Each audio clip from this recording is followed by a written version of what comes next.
Hari ini saya mau beri judul satu renungan, Yesus pokok dan kitalah carangnya. Ya, Yesus pokok dan kitalah carangnya. Selama mungkin sekolah minggu atau kita sering mendengar lagu-lagu, mungkin anak-anak kita pernah nyanyi. Ya, ada satu lagu sekolah minggu yang sering dinyanyikan. Ya, berkata bahwa Yesus pokok dan kitalah carangnya. Yesus pokok dan kitalah carangnya, tinggallah di dalamnya. Yesus pokok dan kitalah carangnya, tinggallah di dalamnya. Yesus pokok dan kitalah carangnya, tinggallah di dalamnya. Pastilah kau akan berbuah. Wah, saya nggak pintar nyanyi, tapi saya bisa untuk nyanyi, gitu ya. Satu pujian berkata bahwa Yesus pokok dan kitalah carangnya. Kalau kita tinggal dalam Tuhan, pasti kita akan berbuah. Mari kita akan buka Alkitab kita hari ini dari kitab Yohanes pasal yang ke-15. Yohanes pasal yang ke-15.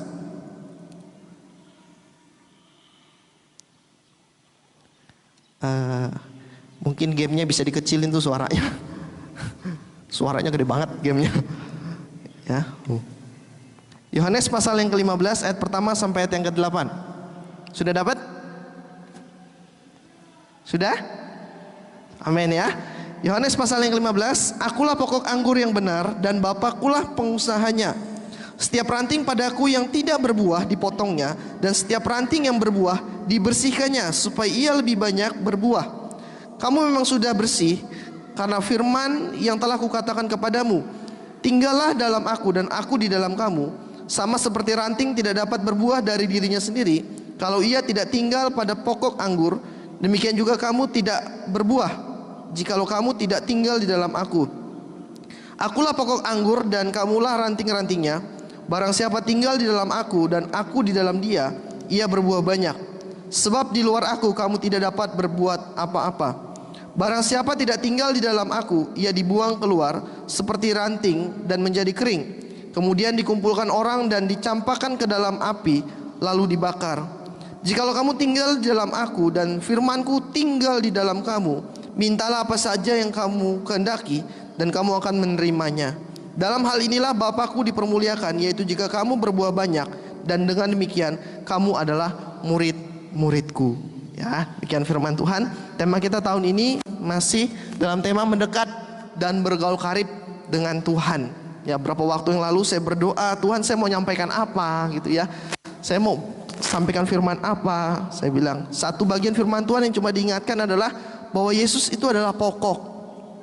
Yesus itu adalah pokok. Ya. Cuma itu aja yang saya diingatkan. Yesus itu adalah pokok, tidak ada yang lain lagi.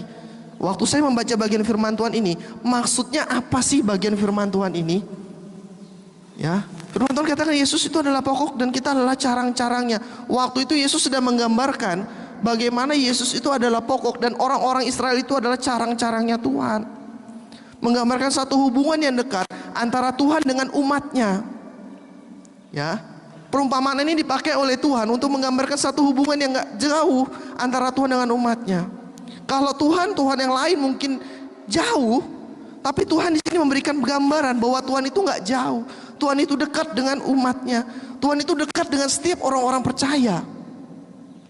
Ya, bahkan dibilang setiap orang-orang waktu itu kalau mereka tidak tinggal di dalam Tuhan, maka mereka tidak akan mendapatkan apa-apa.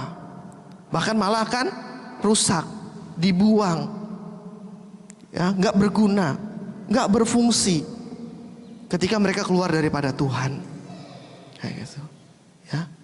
Jadi gambaran ini sangat luar biasa yang dipakai. Ya, kenapa sih dipakai? Banyak sekali ngomongin tentang anggur dalam Alkitab. Kalau dibaca banyak sekali gambar-gambaran dipakai tentang anggur. Ya, banyak yang dipakai seperti itu.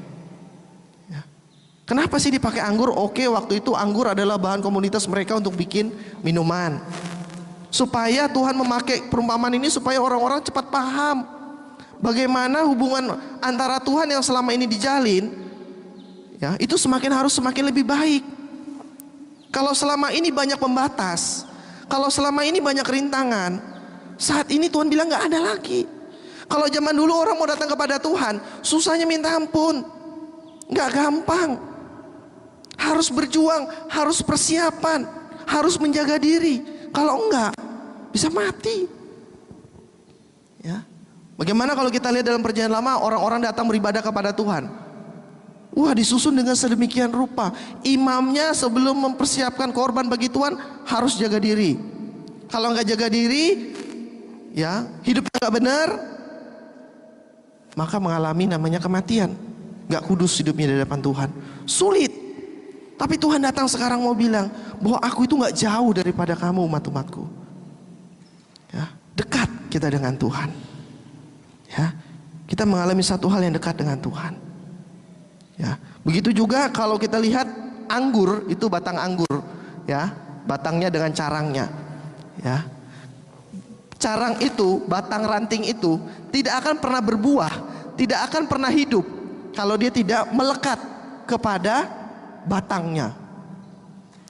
Ya, jadi harus terhubung. Kalau nggak terhubung, nggak akan bisa mengalami apa-apa. Ya, harus terhubung. Ya, itu secara alaminya batang. Ya, kalau cuma nempel dikasih lem kayak gitu, nggak akan bisa bertumbuh, nggak akan bisa jadi apa-apa.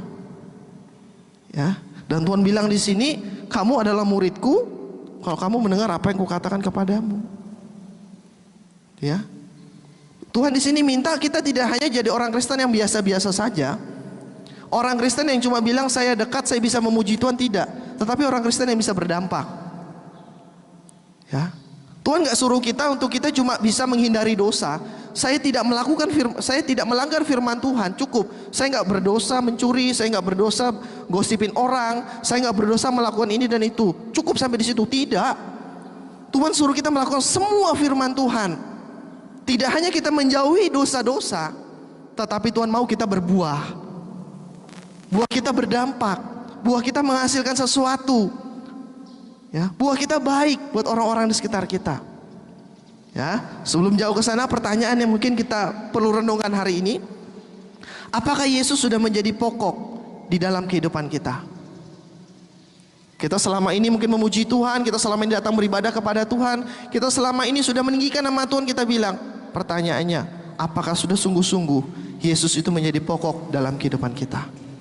Apakah sudah sungguh-sungguh Yesus itu menjadi sumber di dalam kehidupan kita? Apakah sudah sungguh-sungguh Yesus itu adalah segalanya dalam kehidupan kita? Ya, nanti kita akan jawab. Hari ini kita akan belajar, ya, dari pembacaan firman Tuhan kita. Ya, bagaimana ciri-ciri orang yang menjadikan Yesus, ya, itu pokok di dalam kehidupannya. Ya, bagaimana ciri orang-orang yang menjadikan Yesus itu pokok di dalam kehidupannya. Melalui pembacaan firman Tuhan ini kita akan melihat. Nanti kita baru koreksi. Apakah kita sudah membuat Yesus itu menjadi pokok dalam kehidupan kita atau belum? Ya, kalau belum, jadikan Yesus itu pokok. Kita harus semakin lebih kuat di akhir zaman ini. Ya, kalau sudah, kita harus semakin lebih kokoh. Gitu ya. Hal yang pertama, ya, ciri-ciri orang yang sudah menjadikan Yesus pokok di dalam kehidupannya. Ya, nomor 1. Ayo Fer, jalankan. Pertama, menjadikan Yesus sebagai sumber di dalam kehidupannya. Saya kasih gambar besar, tulisan besar di situ adalah sumber. Kalau dikatakan pokok tadi, pohon itu adalah sumbernya. Tempat mengalirkan makanan, sumbernya, pokoknya. Ya, sumbernya. Kenapa sumber ini penting? Ya, tanpa sumber kita tidak bisa dapat apa-apa. Tanpa sumber, apa yang kita akan nikmati itu sifatnya cuma sementara. Ya, kita perlu sumber. Ya, apakah kita sudah menjadikan Yesus itu sumber di dalam kehidupan kita? Kita sudah menganggap bahwa Yesus itu adalah segalanya. Tanpa Yesus kita nggak bisa buat apa-apa. Bukan hanya sekedar kata-kata. Banyak orang ngomong Yesus itu penting, Yesus itu segalanya. Tetapi dalam kenyataannya enggak menjadikan Yesus itu segalanya. Yesus segalanya hanya sampai di omongan doang. Yesus segalanya hanya sampai di perkataan saja. Yesus segalanya hanya sampai di pikiran saja. Dalam kenyataan, sudahkah Yesus itu segalanya dalam kehidupan kita? Ya, sudahkah Yesus itu segala dalam kehidupan kita? Ketika kita bilang Yesus itu adalah sumber dalam kehidupan kita, berarti kita menyadari bahwa keberadaan Tuhan itu ada. Ya, berapa banyak anak-anak Tuhan yang sekarang menyanyi tapi tidak tahu Tuhan itu ada atau enggak? Berapa banyak orang sekarang melakukan hal-hal yang berbau rohani tanpa disadari Tuhan itu ada atau enggak? Enggak dijadikan benar-benar Yesus itu benar-benar keberadaannya nyata. Tuhan kita Tuhan yang hidup, bukan Tuhan yang mati.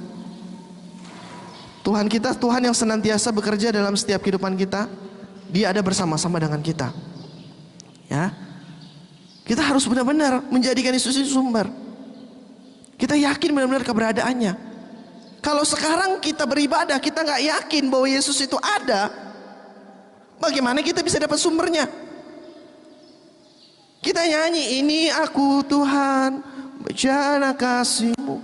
Cuma ngomong doang, kita nggak percaya bahwa Yesus itu ada. Ya buat apa kita lakukan? Kita nggak akan dapat apa-apa. Pulangnya tetap sama. Pulangnya membawa hal yang nggak berbeda dalam hidup kita.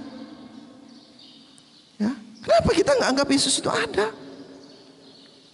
Ya, kita nggak yakin dengan sumbernya seperti apa. Ya, menjadikan Yesus itu sumber berarti meyakini kebesaran dan kemuliaannya itu cukup bagi kita, bahkan lebih bagi kita. Ya, saat ini banyak orang sudah mulai meragukan Tuhan. Ya, sudah mulai menggampangkan Tuhan. Sudah mulai memberi nilai yang kecil kepada Tuhan. Kenapa? Pertanyaannya, karena sudah mulai tidak hidup di dalam Tuhan lagi. Tidak menjadikan Tuhan ini bahwa pribadi yang segalanya di dalam kehidupan kita. Tidak lagi membawa dalam hidup kita bahwa Tuhan mampu untuk melakukan apapun juga di dalam hidup saya saat ini.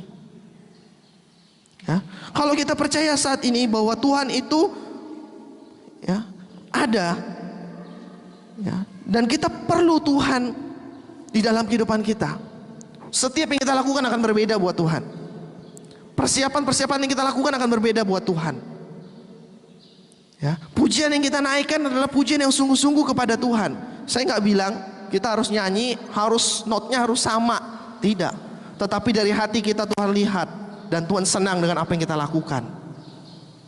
Bukan asal-asalan, bukan sembarangan. Ya. Tapi kita benar-benar menghargai kebesaran Tuhan. Saya sedang menghadap kepada pribadi yang besar. Kalau kita dalam dunia aja begitu menghargai orang-orang yang punya jabatan, orang-orang yang punya posisi, kenapa waktu kita datang kepada Tuhan, kita tidak lakukan hal yang sama, bahkan lebih mungkin kepada Tuhan? Ya. Kalau kita ketemu dengan orang-orang yang punya jabatan, ngomong kita bagus, ngomong kita baik, kata-kata kita diolah, persiapan dengan begitu rupa. Pertanyaan sekarang waktu kita datang sama Tuhan, apakah kita lakukan hal yang sama buat mereka? Apakah kita persiapan juga dengan baik? Apakah kata-kata yang kita bawa juga adalah kata-kata yang membangun?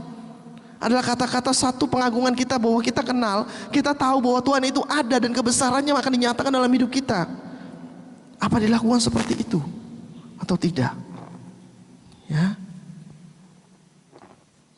Menjadikan Yesus sumber di dalam kehidupan kita. Ini berarti kita menyadari bahwa ada pribadi di mana setiap orang percaya bergantung kepadanya. Ya, kita bergantung sepenuhnya kepada Yesus. Kita bergantung sepenuhnya kepada Tuhan. Gak ada lagi yang sembarangan. Gak ada lagi kalau yang ada maunya baru datang sama Tuhan. Tidak. Tetapi kita punya dalam hati kita betul-betul, saya perlu Tuhan. Dalam setiap kehidupan saya perlu Tuhan, saya mau bergantung sama Tuhan. Tanpa bergantung sama Tuhan, saya gak bisa melakukan apa-apa. Menyadari betapa baiknya Tuhan, betapa besarnya Tuhan, betapa Yesus itu menjadi sumber, itu sangat penting. Kenapa? Kalau ketika kita menyadari bahwa Yesus itu adalah sumber, kita ngerti kita manusia yang lemah. Kita ngerti kita masih punya banyak kekurangan. Kita ngerti di sumber itu kita bisa mendapatkan apa yang kita tidak dapatkan saat ini. Karena apa? Yesus itu sumber. Tapi kalau kita sudah tidak menjadikan Yesus sumber, berarti kita sudah menyamakan diri kita dengan Tuhan. Gak perlu lagi Tuhan. Ibadah hanya sekedar isi absen, ngisi liturgi doang. Ya. Kita gak benar-benar lagi menjadikan Tuhan bahwa Dia adalah yang punya otoritas. Dia adalah yang segalanya dalam hidup kita. Ya. Ciri pertama, untuk kita bisa mengenali bahwa kita ini benar-benar menjadikan Yesus itu pokok dalam kehidupan kita. Apakah sudah sungguh-sungguh kita menjadikan Yesus itu sumber dalam kehidupan kita? Beberapa waktu yang lalu ada ada beberapa anak kaum muda, bukan anak kaum muda di sini, ya, datang kepada saya dan dia bilang, maaf kak, saya nggak beribadah. Loh, saya bilang, kenapa kamu nggak beribadah? Kamu sakit? Enggak. Terus kenapa nggak beribadah? Disuruh mama sama papa nggak usah ibadah. Loh, saya bilang, disuruh mama sama papa nggak beribadah? Iya pak. Papamu Kristen? Kristen. Mamamu Kristen? Kristen. Oh, apa alasannya nggak beribadah? Apa karena mungkin takut tersebar virus corona? Enggak, kata dia. Nah terus kenapa nggak ibadah? Saya tanya begitu. Nggak tahu. Nah sekarang apa yang kamu lakukan di rumah? Saya tanya sama dia. Nonton TV, tidur-tiduran. Oh mungkin mamamu papamu ada kegiatan. Enggak juga kak. Loh, saya bilang, terus mama sama papamu gimana? Sama-sama nonton TV, sama-sama rebahan. Sama-sama nonton TV, sama-sama rebahan. Waduh, saya bilang, ya saya geleng-geleng. Hei, ibadah 1 minggu berapa kali? Saya tanya. 1 kali hari Minggu doang. 1 minggu 1 kali doang ibadah. Keadaan sehat, keadaan kuat, nggak bisa pergi ibadah. Saya bilang, saya mau tanya, Tuhan yang kamu sembah sama Tuhan yang saya sembah sama nggak ya? Saya tanya begitu sama anak itu. Ya, Tuhan yang saat ini saya takutin sama nggak sama Tuhan yang kamu takutin? Jangan-jangan ini beda Tuhannya. Saya bilang, ya, seperti orang yang nggak perlu Tuhan, mengabaikan semuanya. Kalau ada situasi mungkin Tuhan juga maklum, Tuhan juga ngerti. Ini sehat, ini kuat, nggak ngapa-ngapain, cuma tidur di rumah dan nonton TV. Bahkan semua keluarganya, anggota anak-anaknya disuruh nggak usah ke gereja. Wow, saya bilang fenomena akhir zaman. Ya, saya berharap di sini nggak ada yang kayak gitu. Ya, dan saya temukan itu. Kalau cuma 1 orang oke, beberapa orang ngomong kayak gitu. Tuhan, saya bilang, di mana kebesaran Tuhan yang selama ini diagungkan? Di mana kebutuhan orang-orang akan Tuhan saat ini? Ya. Apakah orang-orang yang sekarang datang sama Tuhan itu sekedar cuma omongan kosong yang diucapkan kepada Tuhan? Apakah pujian-pujian yang dinaikkan itu hanya pujian yang kosong yang diberikan kepada Tuhan? Saya berdoa, Tuhan tolong. Saya bilang, Tuhan tolong. Seperti apa Tuhan supaya orang-orang ini bisa kembali datang kepada Tuhan, mencari Tuhan, betul-betul memerlukan Tuhan dalam kehidupan kita, betul-betul merindukan Tuhan bekerja dalam kehidupannya. Padahal Tuhan sudah janji dalam firman Tuhan, kalau kita tinggal dalam Tuhan, ya, Tuhan akan menolong kehidupan kita. Bahkan dalam bagian firman Tuhan ini Tuhan mengenal kita, akulah pokok anggur yang benar. Tuhan kenalkan itu. Ya, akulah pokok anggur yang benar. Tuhan mengenalkan pribadinya sebagai Allah yang bertanggung jawab. Allah yang akan menuntun dan bekerja dalam setiap kehidupan kita. Allah yang gak akan pernah membiarkan hidup kita. Tapi kenapa janji-janji Tuhan saat ini sudah mulai diabaikan? Sudah mulai dikecilkan, sudah memberikan penilaian yang lebih rendah dibandingkan hal-hal lain dalam kehidupan kita. Saya berdoa, Tuhan tolong, Tuhan tolong, Tuhan tolong. Ya, minggu lalu saya berangkat ke satu tempat di tempatnya Beatrice, ya, dan kita sembahyang. Saya sebelumnya bertanya dengan hamba Tuhan di sana, ada berapa jumlah penduduknya? Sekitar 1000 orang. Dia bilang, wow banyak, saya bilang. Ya, mayoritas beragama apa? Kristen. Ya, ada 3 gereja aja di situ. Oke, kami datang, kami beribadah. Saya sangka gereja akan penuh, gerejanya cukup besar. Ya, saya datang dan saya beribadah, kami duduk. Ya, kita mulai, saya nggak ngeliat ke belakang. Ya, tapi waktu saya lihat, pulang ke belakang, orang-orangnya sepi. Dari 1000 nggak nyampe 50 orang mungkin. Orang-orang yang datang beribadah. Kenapa sih nggak bisa beribadah lagi? Saya bilang, apakah nggak percaya dengan apa yang Tuhan katakan dalam firman-Nya sampai orang sekarang mengabaikan disuruh beribadah kepada Tuhan? Saya bilang, kenapa ini terjadi? Bagaimana orang memandang Tuhan dalam kehidupannya? Ya, gimana itu Tuhan? Saya bilang, itu terjadi. Ya, dan saya berharap itu tidak terjadi kepada kita. Kita punya pandangan yang benar tentang Tuhan. Kenapa? Pandangan kita yang benar tentang Tuhan akan membawa arah kehidupan kita juga ke arah yang benar. Yesus bilang, akulah pokok anggur yang benar. Jangan ikut pokok anggur yang tidak benar. Kenapa? Hasilnya akan gak benar. Kalau kita ikut yang benar, kita akan jadi benar. Ya, kita disuruh mengarahkan fokus kita kepada Tuhan. Kita disuruh mengarahkan hidup kita arahnya kepada Yesus, bukan yang lain. Ya, hidup kita adalah Yesus. Belajar melakukan semuanya. Saya nggak sempurna, Bapak Ibu saudara-saudara sekalian nggak sempurna. Tapi kita mau belajar menjadikan Yesus itu segalanya dalam kehidupan kita. Gak hanya sekedar sebuah pujian, tetapi kita lakukan dengan sungguh-sungguh. Ya, saya belajar melakukan semuanya dengan baik. Gimana caranya? Saya berusaha. Dan Tuhan bukakan jalan demi jalan ketika kita mau sungguh-sungguh dalam kehidupan kita. Ya. Pertama kali saya disuruh Pak Freddy ngurus izin radio. Saya bilang, ini gimana cara saya tanya sini, tanya sana. Bingung saya mau ngapain. Ya, bingung. Saya bikin ini, bikin itu, buat ini, buat itu. Kayaknya kok susah banget. Gagal terus. Saya bilang, aduh Tuhan, gimana ya? Apakah saya harus nyerah? Tapi kalau sudah nyerah, ini sudah sayang, uang sudah keluar. Saya bilang, masa saya berhenti di sini? Saya bilang, saya terus, Tuhan tolong saya. Saya nggak ngerti apa-apa, saya nggak bisa buat apa-apa, tapi saya tahu Tuhan yang saya sedang sembah adalah Tuhan saya yang bertanggung jawab atas hidup saya. Tuhan yang saya sedang sembah adalah Tuhan yang memberikan saya hikmat. Saya bilang kepada Tuhan. Ya. Dan mulai dikerjakan pelan-pelan, mulai dibuat pelan-pelan. Ya. Dan akhirnya sesuatu mungkin yang nggak biasa terjadi, Tuhan adakan buat saya waktu mengurus semuanya. Tuhan berikan kemudahan demi kemudahan terjadi dalam hidup saya. Waktu kami rapat kemarin ada yang bilang, aduh ngurus izin radio itu susahnya minta ampun, sulitnya minta ampun. Kami sudah habis uang sekitar berapa ratus juta untuk ngurus izin. Wow, saya bilang luar biasa, ratusan juta. Saya sih nggak sampai minta seperti itu sama Om Freddy. Om Freddy waktu ngurus izin, Om bayar akta 7 juta gitu. Om bayar izin 5 juta. Saya bilang, orang itu bilang habis ratusan juta. Waduh, geleng-geleng saya. Ya, geleng-geleng. Dan itu pun masih belum keluar, masih susah juga keluar. Tapi puji Tuhan punya kita sudah keluar. Udah selesai izin radionya. Dua-duanya sudah keluar. Ya, Tuhan kasih pertolongan. Kenapa? Saya percaya Tuhan yang saya sembah adalah Allah yang besar. Allah yang adalah sumber di dalam kehidupan saya. Ya.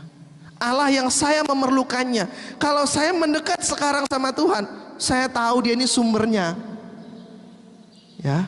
Kalau kita mendekat dengan orang, kita punya keperluan, pasti kita cari dong orang yang betul-betul bisa kita andalkan. Ya.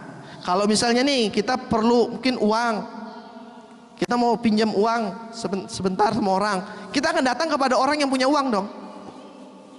Ya, nggak mungkin kita bilang, aku mau minjam uang tapi aku tahu kamu nggak punya uang. Ada yang pernah kayak gitu? Nggak ada. Pasti rata-rata kepada orang yang punya, gitu ya. Kepada orang yang memiliki. Kalau kita kurang pengetahuan, kita cari kepada orang yang punya pengetahuan. Kenapa dia sumbernya? Nah sekarang nih kita dikenalkan sama Tuhan, sumber dari segala sumber dalam kehidupan kita. Kalau kita mendekat, kalau kita bergaul karib dengannya, ya, sumber itu akan terbuka buat kita. Sumber itu akan diberikan kepada kita semuanya. Ya. Jadi yang pertama, kita harus pastikan hari ini bahwa Yesus itu adalah sumber dalam kehidupan kita. Pengagungan yang tertinggi kita berikan kepadanya. Ya. Keinginan yang paling besar akan Tuhan kita tujukan kepadanya, bukan yang lain lagi. Ya. Dan kebutuhan-kebutuhan kita akan Tuhan adalah yang utama dibandingkan yang lain dalam hidup kita. Karena Dia adalah sumber. Yang kedua, ya, firman Tuhan bilang tinggal di dalam Kristus. Turunkan satu, ya. Tinggal di dalam Kristus. Firman Tuhan bilang tinggallah di dalam aku dan aku di dalam kamu. Ya, maka apa saja yang kamu minta akan kuberikan kepadamu. Luar biasa, Tuhan bilang tinggallah di dalam aku dan aku di dalam kamu. Ya. Ada dua gambaran di sini tentang tinggal, ya. Yang pertama mengenai carang yang tidak berbuah, dan yang kedua adalah carang yang berbuah. Dalam firman Tuhan tulis, ya, carang yang tidak berbuah itu tetap tumbuh, ya, di pokoknya anggur, tapi dia nggak menghasilkan buah. Tuhan bilang dia lama-lama akan dipotong, akan dicampakkan, dan akan disingkirkan. Yang kedua, carang yang berbuah, yang menghasilkan buah. Ada dua di situ. Ya, yang tidak berbuah ini menggambarkan, ya, bahwa pada zaman akhir ini akan banyak orang-orang Kristen yang cuma hidupnya sebagai orang Kristen saja, cuma taat untuk beribadah, tapi nggak pernah melakukan sungguh-sungguh apa yang Tuhan perintahkan. Kenapa firman Tuhan bilang tinggallah dalam aku dan aku di dalam kamu. Ada kesatuan antara kita dengan Tuhan. Ada kepatuhan antara kita dengan Tuhan. Ada ketaatan kita akan firman Tuhan. Ya, ada kesungguh-sungguhan ketika kita melakukan apa yang menjadi perintah Tuhan. Hidup kita hidup dalam gaya hidup pertobatan, bukan yang berbeda. Tapi banyak orang-orang Kristen juga yang bilangnya hidup dalam Tuhan, tetapi nggak mau hidup dalam gaya pertobatan. Sudah tahu itu melanggar, tetap dilakukan. Sudah tahu itu nggak benar, tetap dikerjakan. Ya, Tuhan nggak cari orang-orang seperti itu. Tuhan cari orang-orang yang mau tinggal di dalam Tuhan dan Tuhan di dalamnya. Ya, maka Tuhan bilang, kamu pasti akan berbuah. Ya. Tinggal di dalam Tuhan atau tinggal di dalam Kristus, ya, ini berarti kita memiliki ketekunan dalam iman kita, nggak putus dalam iman kita. Kita tetap semakin hari memiliki semakin besar iman dalam kehidupan kita. Kita taat akan perintah Tuhan. Kita juga hidup di dalam pertobatan di dalam Tuhan. Ini yang Tuhan perintahkan untuk kita lakukan dalam setiap kehidupan kita. Tinggal di dalam Yesus, tinggal di dalam Tuhan. Ini satu proses yang harus kita jalani. Ya. Cabang itu nggak akan keluar buah langsung tanpa melalui proses. Dia harus dapat sari-sari makanan, harus nanti berbunga, baru nanti berbuah yang baik. Ya, ada satu gambar yang saya mau tunjukkan. Nah, ini, ya, ini adalah tanaman pohon mangga, ya. Dan yang kayak sisik-sisik itu adalah benalu. Ya, itu adalah benalu. Benalu ini hidup di batang, tetapi kerjaan benalu ini cuma untuk mengambil keuntungan dari pohon itu, menghisap sari-sari makanannya, dan lama-lama benalu itu akan membuat batang itu menjadi mati lama-lama.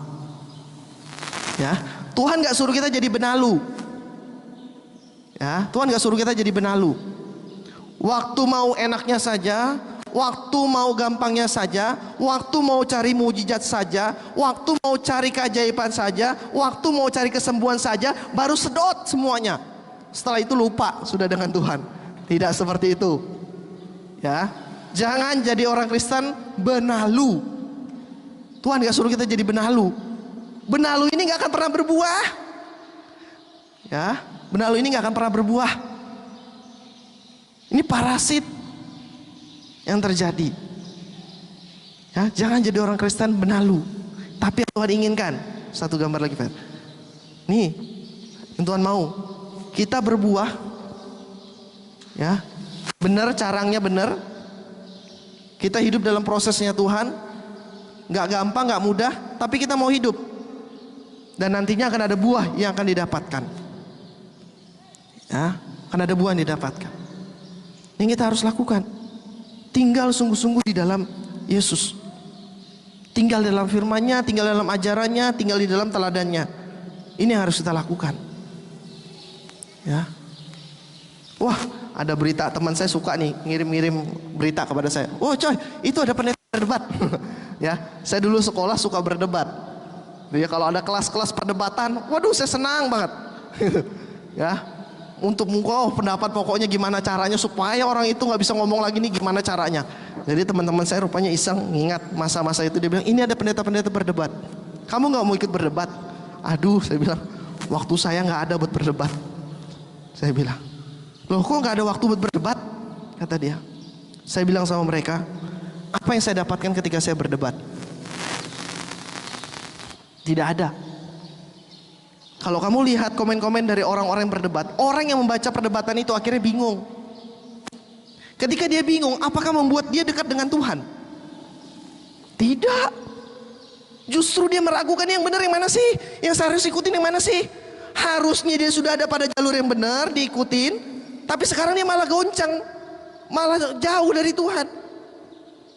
Harusnya saya bilang waktu kita belajar tentang firman Tuhan, membawa kita dekat dengan Tuhan, bukan membuat jauh dari Tuhan. Maafkan saya bilang, saya nggak punya waktu untuk berdebat, dan saya membuat waktu saya untuk saya mengalami Tuhan dan mendekat dengan Tuhan. Toh perdebatan itu juga nggak akan selesai kok kalau saya muncul. Ya, kalau itu kan diposting mungkin di YouTube, di mana kita berdebat di situ, kita balas di situ, apakah selesai? Nggak selesai. Malah kitanya akan mengalami keraguan dalam diri kita. Ya, udahlah saya bilang. Yang penting orang-orang saya nggak akhirnya kehilangan keselamatan. Saya bilang, nggak usah kita pusing. Sekarang Tuhan suruh kita apa? Belajar aja Tuhan yang suruh apa buat kita. Cermati aja apa yang Tuhan perintahkan bagi kita. Teladannya kita lakukan, itu yang penting. Ya, Tuhan kalau ketemu orang-orang Farisi, apakah Tuhan berdebat dengan begitu hebatnya? Tidak. Ya, tidak lakukan itu. Ya, tidak membuat orang dekat kepada Tuhan. Harusnya ketika kita tinggal dalam Tuhan, apa yang kita lakukan dalam hidup kita membuat kita semakin dekat dan semakin mengalami Tuhan. Ya, dikatakan di situ tinggal di dalam Kristus. Kalau di rumah kita tinggal bersama-sama orang-orang di rumah, semakin hari harusnya kita semakin memahami orang-orang yang ada di rumah kita. Ya, kalau dulu saya tinggal sendirian, belum ada istri saya, belum ada anak saya. Ya, belum ada anak saya. Saya nggak ngerti tentang istri saya seperti apa, Petris. Ya, apa kesukaannya, apa yang dia nggak suka, saya nggak tahu. Tetapi karena tinggal bersama-sama, saya jadi tahu. Oh, kalau sudah gini lagi ngambek. Ya, kalau dia ngambek, gimana supaya dia nggak ngambek? Saya harus ngerayu dia gimana?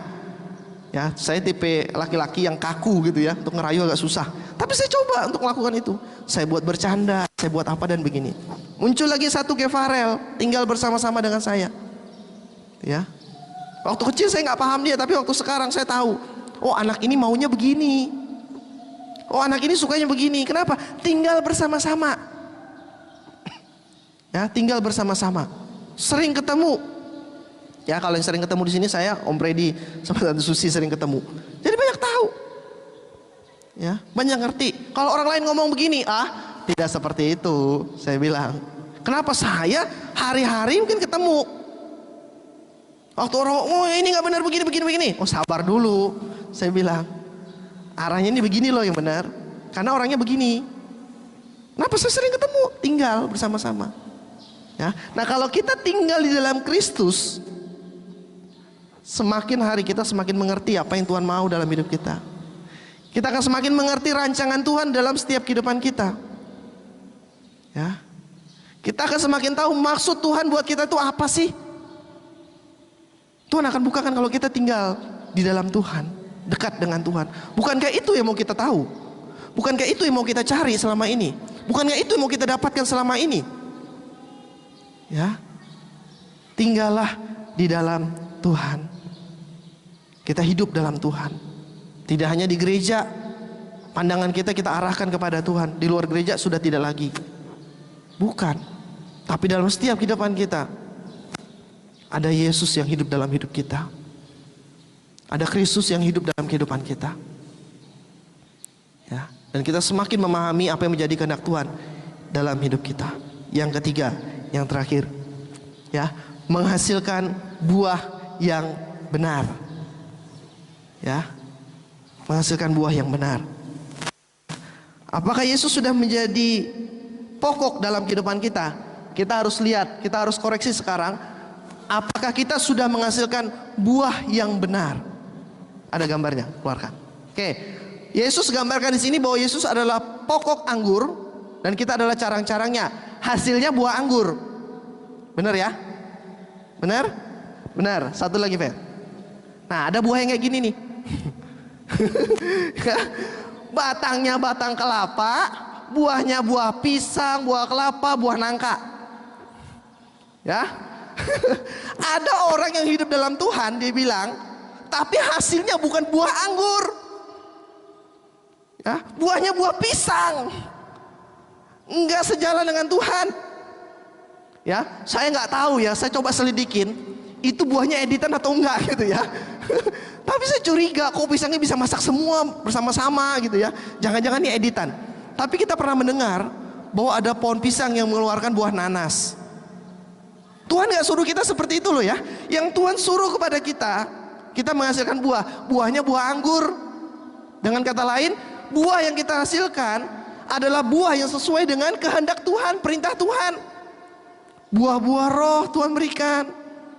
Buah-buah yang sesuai dengan perintah Tuhan, bukan buah yang lain.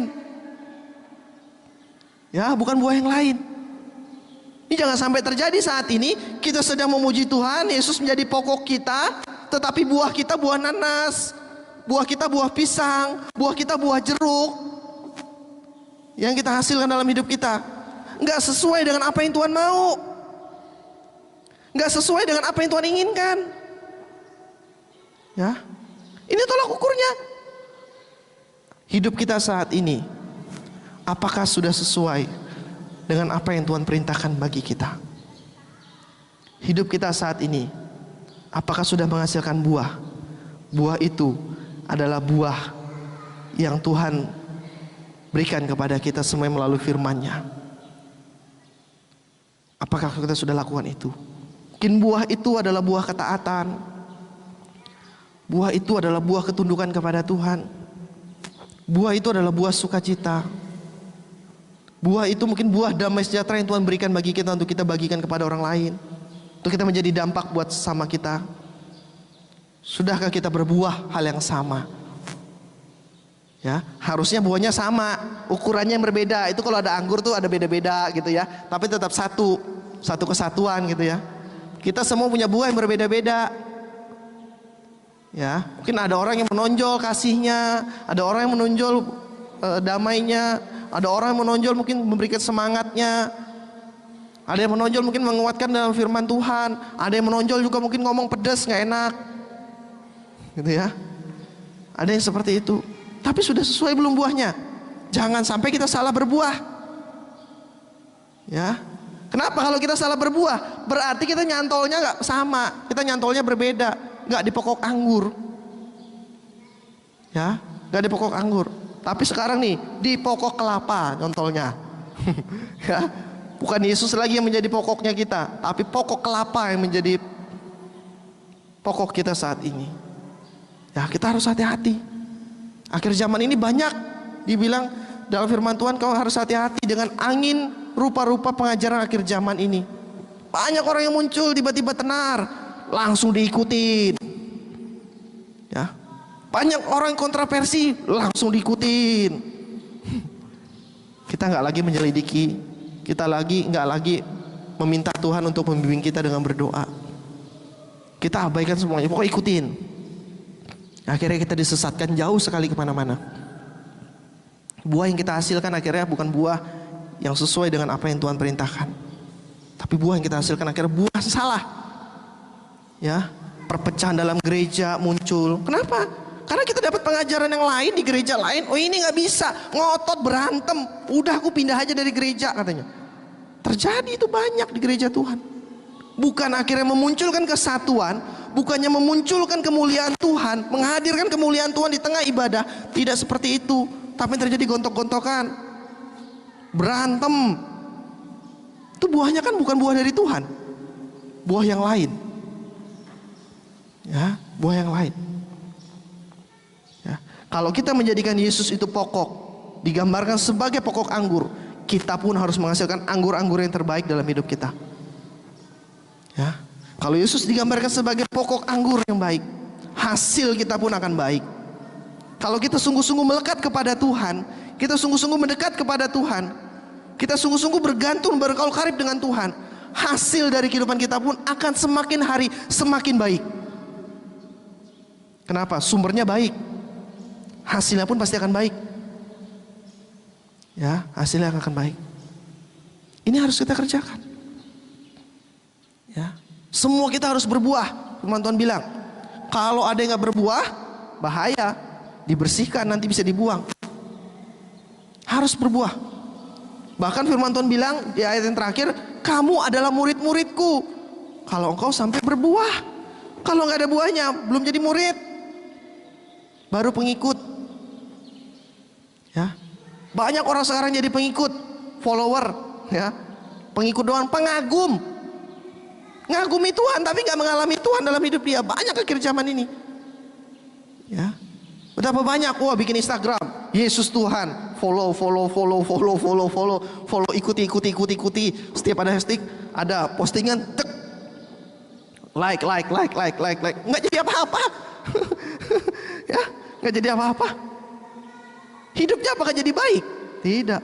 Banyak orang Kristen juga, Kristennya cuma Kristen pengikut, follower, pengagum. Ya. Hari ini Tuhan yang kita sembah adalah Tuhan yang hidup, Tuhan yang nyata. Kita tidak bisa melihat mungkin dengan kasat mata kita. Ya. Tapi kita bisa melihat dari firman-Nya. Ya. Dia Allah yang tidak pernah tinggalkan kita dan Dia mau bergaul karib dengan kita. Dari awal mula Tuhan sudah buat manusia itu dekat dengannya. Adam dan Hawa ditempatkan di Taman Eden. Tuhan datang ke Taman Eden, bukan datangin binatang loh, datangin manusia. Ya, Tuhan bukan datangin binatang, Tuhan datangin manusia. Tuhan berbincang-bincang dengan manusia, dengan orang. Tuhan mau dekat. Yesus datang ke dalam dunia bukan buat ciptaan yang lain, buat manusia. Ya, karena begitu besar kasih Allah akan dunia ini sehingga Dia mengaruniakan anak yang tunggal kepada kita. Dia datang buat kita manusia. Dia mau menjalin hubungan yang dekat dengan kita. Ya. Tapi seringkali kita yang menutup diri. Seringkali kita yang tidak mau membuat Tuhan itu dekat dengan kita. Seringkali kecemasan itu datang meliputi kita. Ya. Akhirnya membuat kita tidak bisa merasakan Tuhan. Tambah lagi pengajaran-pengajaran di akhir zaman ini yang nggak tahu benar salahnya di mana. Kita nimbrung di sana tanpa benar-benar memahaminya dengan benar. Yang membuat akhirnya kita tersesat. Ya, saya nggak bilang bahwa pendeta-pendeta di YouTube itu semuanya sesat, nggak. Banyak yang bagus. Ya, banyak yang bagus. Saya nggak bilang semua pendeta-pendeta mungkin yang tenar sekarang, yang terkenal sekarang itu sesat semuanya. Tidak. Tapi kita harus saring mana yang harus masuk dalam kehidupan kita. Ya, kita adalah pengolah kehidupan kita. Kita mau dekat dengan Tuhan, itu kita yang membuatnya. Kita mau jauh dari Tuhan, itu kita yang membuatnya. Ya, itu kita yang membuatnya. Kita yang berurusan dengan kehidupan kita. Ya, cuman dari segala hal yang kita lakukan, pertanyaan yang perlu direnungkan, apakah Yesus sudah menjadi pokok dalam kehidupan kita? Apa yang kita buat selama ini, apa yang kita kerjakan selama ini, apa yang kita mungkin lakukan rutinitas kita, apakah sudah membuat Yesus itu menjadi pokok dasar dalam kehidupan kita atau tidak? Kalau engkau berdoa membuat engkau jauh dari Tuhan, doamu berarti perlu ditanyakan. Kalau engkau sekarang memuji Tuhan membuat engkau malah tidak bisa merasakan Tuhan, pujianmu perlu dipertanyakan. Ya. Apa yang kau lakukan sekarang membuat kau jauh dari Tuhan, perlu dipertanyakan semuanya dalam hidup kita. Ya. Saya terduduk satu kali, saya bilang, Tuhan, pusing kepala saya mikirkan engkau. Saya nggak mampu, saya bilang. Betapa besarnya engkau Tuhan, dan saya disuruh mikirin, nah saya nggak bisa. Saya bilang, makanya bagian firman Tuhan ini cuma satu bagian saja saya dapatkan. Saya nggak bisa Tuhan, saya nggak mampu otak saya bilang untuk memahami Tuhan. Ajar saya sedikit demi sedikit, tuntun saya untuk saya mengalami, mendekat dan bergaul karib dengan Tuhan. Saya mau Tuhan, tema ini gak hanya sekedar sebuah tema gereja, tapi saya mengalaminya Tuhan. Saya hidup di dalam Tuhan, dan saya melihat betapa besar Tuhan bekerja dalam kehidupan saya. Itu saya bilang kepada Tuhan. Saya berharap apa yang saya inginkan sampai saya rindukan sekarang juga kerinduan dari kita semuanya. Ya, kita mau sungguh-sungguh dekat dan bergaul karib dengan Tuhan, sehingga apa yang kita lakukan semuanya berkenan di hadapan Tuhan dan menyenangkan hati Tuhan. Ya, si Tuhan, itu sedikit renungan yang bisa saya bagikan kepada kita semuanya. Ya, saya berharap dan saya percaya bahwa Tuhan yang kita sembah adalah Tuhan yang tidak pernah tinggal diam dalam kehidupan kita. Tuhan yang tidak pernah tinggal diam terhadap gerejanya. Tuhan yang tidak pernah tinggal diam terhadap umatnya. Dia Allah yang mengasihi kita. Dia Allah yang menyayangi kita lebih daripada segalanya. Ya, mari saat ini kita miliki respon yang tepat kepada Tuhan. Jadikan Yesus sungguh-sungguh pokok di dalam hidup kita semuanya. Tidak ada yang lain, bukan orang lain, bukan pribadi yang lain, hanya satu, Yesus yang menjadi pokok dalam kehidupan kita. Ya, semakin hari semakinlah kita dekat, dia semakin mengenal Tuhan dalam hidup kita semuanya. Ya, puji Tuhan, itu saja yang bisa saya bagikan. Kita akan merenungkan kebenaran firman Tuhan saat pagi hari.